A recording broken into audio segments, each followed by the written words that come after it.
Hi students, I'm Barbara Kawulich. Jason asked me to share with you a little bit about my story of how I almost didn't finish my dissertation.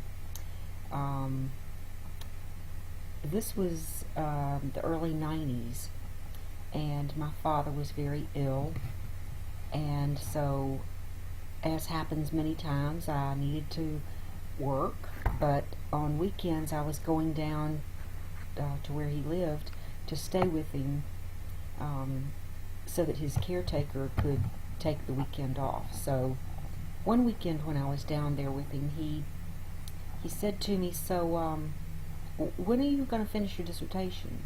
And I didn't really want to say, "Well, Daddy, I really feel like I need to spend the time with you. You know, you're not going to be around much longer, and I really feel like I need to take care of you." And so I just said, "Oh, I don't know." And my husband came in about that time, and he said, "Yeah, so when are you going to finish that dissertation?" And I said, "Gee whiz," to myself.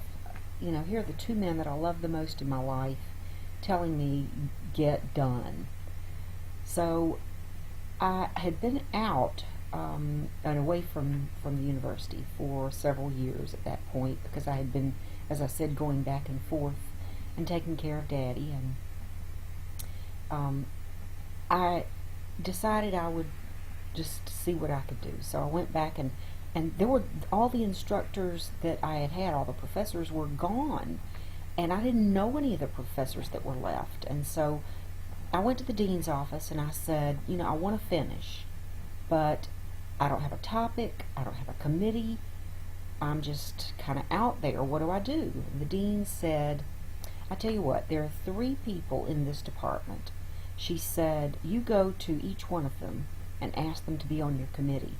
And if one of them won't, you come back and let me know." So I went to the first one and I asked him, and he said, "No, no, no, I'm too busy. Hadn't got time for you." And the next one said, "Well, I'd really like to, but I'm very busy." She said, "I'll serve on your committee, but I won't chair it." And so I went to the third one and I said, "You're my last hope." I said, "I need a dissertation chair." And she said, "So what are you interested in?" And I said, "At this point, anything you want me to be interested in. I just want to get through." So she said, "Well, I'm interested in women's issues and work."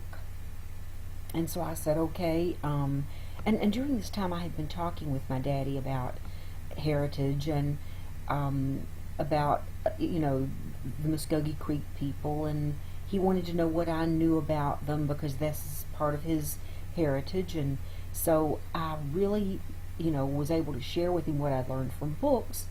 And so when I was in there, in Dr. Hansen's office, I said, "Well, how about looking at the perceptions that Muskogee Creek women have about work?" She said, "Why is that important?" And I said, "Well, there's nothing out there on Muskogee Creek women.